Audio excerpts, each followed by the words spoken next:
हमें एक प्रोग्राम यहाँ पे दिया गया है और इस प्रोग्राम के अंदर हमें ये बताना है कि जो प्रिंट स्टेटमेंट है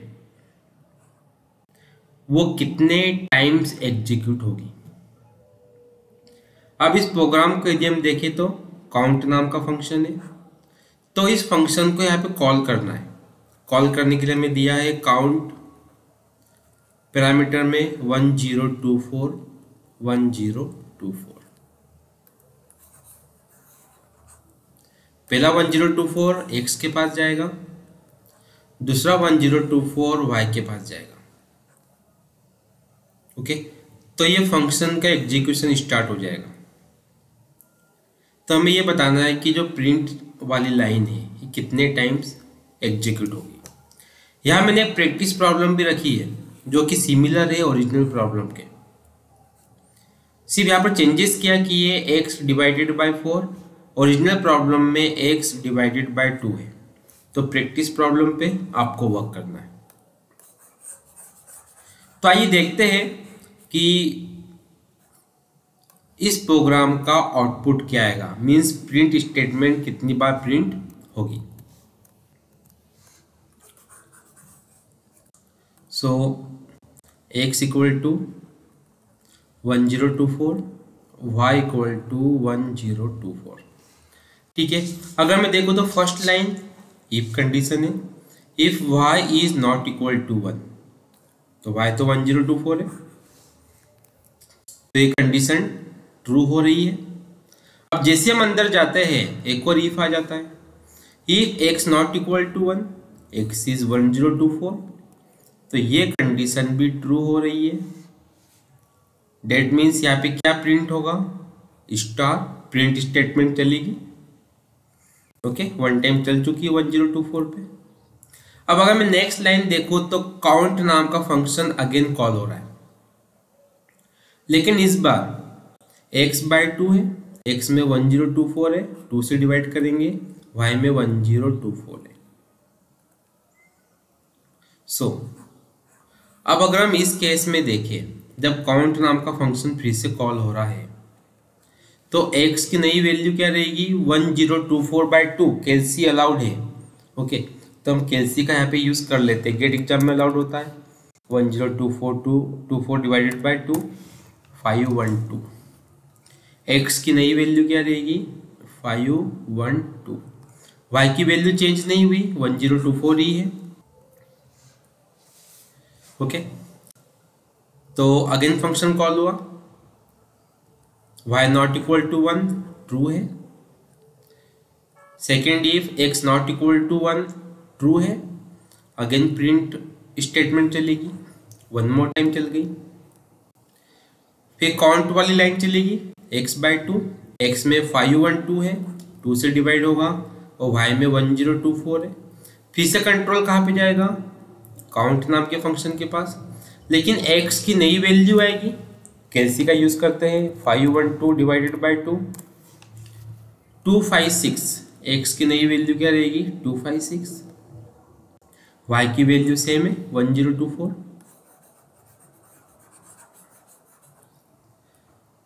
ओके, डेट मीन्स फिर से काउंट नाम का फंक्शन कॉल होगा x और y की नई वैल्यू के साथ में। तो हम कॉल करते हैं, if y not equal to 1, yes 1024 है। If x not equal to 1, yes 256 है। फिर से प्रिंट स्टेटमेंट यहाँ पे चलेगी, one more time. Again count वाली लाइन चलेगी, x बाय 2 मतलब 256/2, और y की वैल्यू 1024। तो हम फिर से कैलसी का यूज करते हैं, 256 डिवाइडेड बाय 2 128, और y की तो वैल्यू सेम है 1024, यानी काउंट नाम का फंक्शन फिर से कॉल होगा, लेकिन x की वैल्यू 128 रहेगी, y की 1024 रहेगी। फिर से इफ कंडीशन चलेगी, y not equal to 1, yes true है। x not equal to 1, yes true है, क्योंकि x की वैल्यू 128 है। तो यहाँ पर एक चीज समझने वाली है, वो चीज ये समझने वाली है कि x को बार बार डिवाइड किया जाएगा। ओके, मीन सिंपल देखिए, जब तक के x नॉट इक्वल टू 1 है तब तक के काउंट वाला फंक्शन बार बार कॉल होगा, x/2 बार बार कॉल होगा। तो ठीक है, हम देख लेते हैं कितनी बार कॉल होगा। 128 के लिए कॉल होगा, उसके बाद 128 को डिवाइड कर देते हैं, 64 के लिए काउंट होगा, फिर 32 के लिए कॉल होगा, फिर 16 के लिए कॉल होगा, फिर 8 के लिए कॉल होगा, 4 के लिए कॉल होगा, 2 के लिए कॉल होगा। लेकिन जब x की वैल्यू 1 होगी तो if वाला ब्लॉक नहीं चलेगा, बल्कि else वाला ब्लॉक चलेगा। अब इस केस में क्या होगा, y equal to y minus 1। ध्यान देने वाली बात है। ओके, जब x की वैल्यू 1 होगी तो if वाला ब्लॉक नहीं चलेगा, else वाला चलेगा। और else में क्या होगा, y equal to y minus 1, यानी y की वैल्यू कितनी है 1024 माइनस 1 यानी 1023, y की नई वैल्यू रहेगी। ठीक है, 1023, तो मैं यहाँ पे लिख देता हूँ 1024 की जगह पे नई वैल्यू 1023। और काउंट नाम का फंक्शन कॉल होगा। काउंट नाम के फंक्शन में x की वैल्यू क्या पास होगी 1024 और y की वैल्यू क्या पास होगी 1023। तो आई थिंक लॉजिक क्लियर हो रहा होगा कि अब अगर मैं इस प्रोग्राम के अंदर देखूं, अब नई वैल्यू के साथ काउंट फ्री से कॉल होगा, जिसमें x इक्वल टू 1024 होगा, y इक्वल टू 1023 होगा। अब y इक्वल टू 1023 के लिए x की वैल्यू चेंज होती जाएगी कुछ इस तरह से।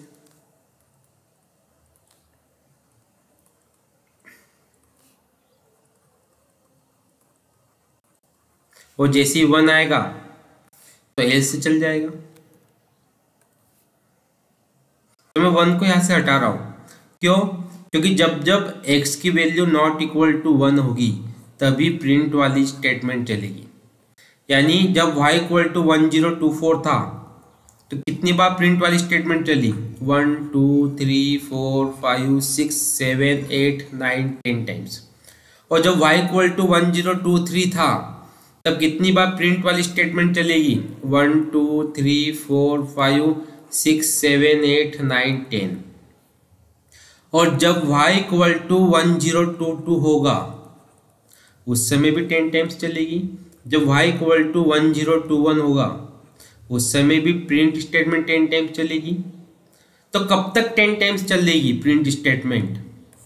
जब तक के y नॉट इक्वल टू 1 होता है। यानी अगर y इक्वल टू 2 होता है उस केस में भी प्रिंट स्टेटमेंट 10 टाइम्स चलेगी। लेकिन जब y इक्वल टू 1 हो जाएगा तो प्रिंट स्टेटमेंट नहीं चलेगी। क्यों? क्योंकि y नॉट इक्वल टू 1 पे ही ये इफ कंडीशन चलेगी।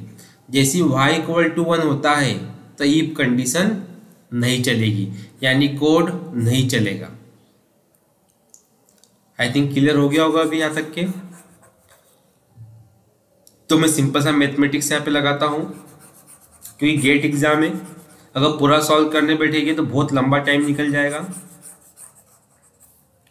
तो y की वैल्यू कब से कब तक चलेगी? y इक्वल टू 1024 से 2 तक चलेगा।